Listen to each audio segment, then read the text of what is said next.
Breaking news, the new head of Paramount telling CNN he is standing by South Park after another utterly scathing episode about the Trump administration.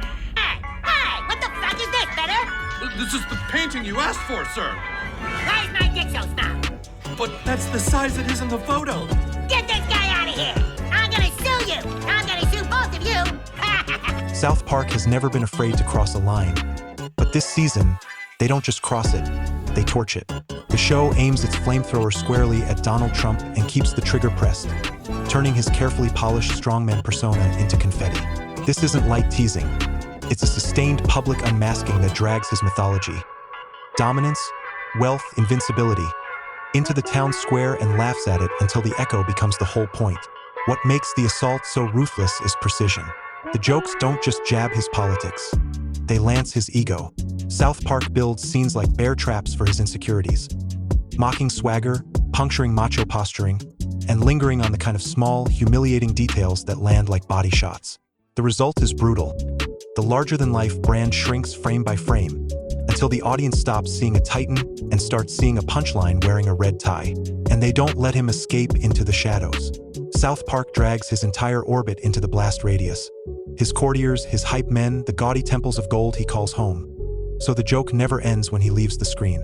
The world around him becomes a funhouse mirror of his own image obsession. Shiny, loud, ridiculous. It's not just that Trump is mocked. It's that the environment that props him up is turned into a carnival where he's the headliner clown. The genius is timing. Episodes drop like precision strikes, perfectly placed to dare him to react. If he rages, they win. His anger pours gasoline on their fire. If he says nothing, they win again. Silence looks like surrender while the internet roars with laughter. South Park has seized the narrative thermostat and cranked it up. Trump is left sweating in a room he no longer controls. This is more than parody. It's psychological warfare packaged as primetime comedy. South Park understands that power today lives in the meme stream, in the viral clip, in the 2-second sting you can't unsee. By the end of each episode, Trump isn't looming. He's looping, replayed, remixed, reduced. The crown slips, the joke sticks, and that, more than any policy riff, is what hits the hardest. South Park didn't just roast Trump once and move on. They built a rolling parade of humiliation, a relentless carousel where every turn tightens the vice on his image. The show takes his greatest bragging points and turns them inside out. The alpha posture becomes a puffed-up strut. The deal-maker aura becomes slapstick bargaining with reality. The gold-plated bravado becomes garish camouflage for insecurity. The laughs aren't random. They're engineered, layered, and aimed like spotlights at the cracks in his armor. What makes the barrage so potent is the way South Park turns Trump's brand against itself. He sells strength, so they shrink him. He sells dominance, so they trap him in punchlines he can't control. He clings to spectacle, so they drown him in louder, brighter, cheaper spectacle until the original seems like a knockoff of their parody. Each episode is a hall of mirrors where the winner narrative collapses under its own reflection, and the audience can't unsee the smallness that remains. Then there's the anatomy of the gag, the surgical way they aim below the belt of myth-making. Trump's performative masculinity, the chest-out bravado, the endless flexing for cameras. South Park takes that fragile theater and punctures it with a single, unforgettable needle. The joke becomes a symbol, the symbol becomes a meme, and the meme becomes a narrative. Suddenly, the most carefully guarded element of the brand, the spectacle of power, is reimagined as a spectacle of insecurity, and that inversion is devastating. The show also strips away the scaffolding. The entourage, the hype machine, the chorus of professional loyalists. By cartooning the orbit, those slick yes-men and monetizers, they reveal the rickety stagecraft propping up the star. In this universe, the sidekicks don't look like strategists. They look like late-night pitchmen shilling relevance in infomercial tones. You just need to relax. All this protesting makes me look bad. Just stick around. All right, then I'm gonna sue your whole town. You got that? $5 billion. The message is brutal in its simplicity. If the empire is built on applause, then the moment the laugh track changes, the throne wobbles. And South Park is ruthless about place. Mar-a-Lago, once framed as a gilded fortress of status, becomes the perfect stage for clowning. The gold drips too much, the marble shines too hard, the chandeliers seem to giggle as they swing. It stops reading as luxury and starts reading as costume jewelry for a power fantasy. When the show inhabits that setting, the decor itself becomes part of the joke. Like the building can't help but wink at the audience and say, "You see it too, right?" But the most vicious trick is structural. They engineer outcomes where Trump loses no matter what he does. If he lashes out, he feeds the monster. Anger becomes content, content becomes traction, traction becomes another episode. If he stays quiet, the silence reads as impotence. The carnival keeps rolling without him, and the internet keeps laughing in his absence. That is narrative capture at its purest, and South Park wields it like a cudgel. What makes this feel like psychological warfare is the repetition. One joke is a jab. A season of jokes is a siege. South Park lays down a cadence. Humiliate, echo, escalate, repeat, until the audience's muscle memory associates Trump with the sound of the punchline. Power thrives on reverence. Parker and Stone replace reverence with ridicule, and that swap empties the tank. You don't fear what you expect to laugh at. Even the supporting targets exist to deepen his humiliation. A vice presidential shadow who reads as obedient rather than formidable doesn't strengthen the lead, it miniaturizes him. A media influencer who looks more like a hustler than a thinker doesn't shape the narrative, it cheapens it. South Park stacks these figures like funhouse attendants, each one selling tickets to the main event. Trump, not as kingpin, but as centerpiece clown under a very bright light. And then comes the pacing, an overlooked weapon. These episodes don't meander, they detonate. A sharp cold open, a mid-episode spike, a finale that plays like a gong. The rhythm trains the audience to anticipate the next blow, to lean forward for the next reveal, to savor the next reduction of the once intimidating figure into comic grist. Timing isn't just comedic here, it's strategic. The show fires on the beat of the news cycle and dares reality to keep up. By now, the satire has evolved past skit and into ecosystem.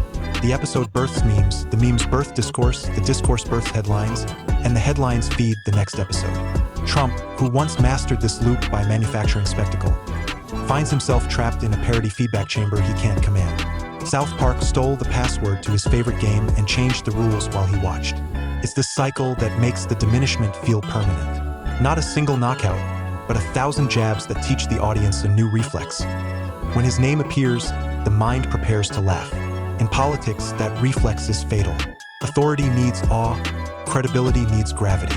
South Park robs both by brute comedic force, and in doing so, they execute the most efficient image demolition on television.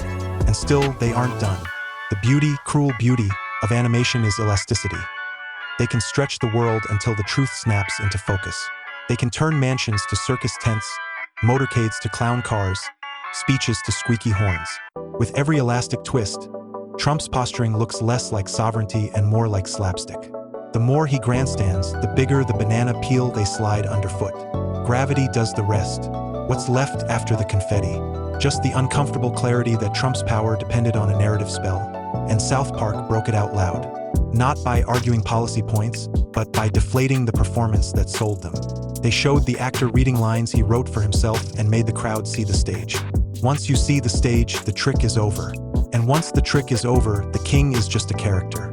If the season has a thesis, it's this: you can't rule a culture that's laughing at you. South Park turned Trump from the guy who sets the meme into the guy who is the meme every week on schedule. That's not satire as decoration. It's satire as deconstruction. And with each episode, the scaffolding falls another story. Another chandelier winks. Another mirror cracks. The show doesn't just mock him. It makes the audience complicit in the mockery. And that communal laughter is the loudest vote of no confidence a pop culture can cast. South Park's greatest magic trick is how it makes the impossible feel effortless. It turns the mythology of a self-styled strongman into a slapstick routine, and the audience doesn't miss what's been lost until the credits roll. Trump enters the episode like a thunderclap and leaves like a squeaky horn. That's not an accident, it's authorship. Parker and Stone write with a scalpel and stage with a hammer, carving away the mystique and pounding the punchline until the room can't breathe for laughing. They know where the image is weakest, not at the podium, but in the pause between words. Not in the speech, but in the need for applause.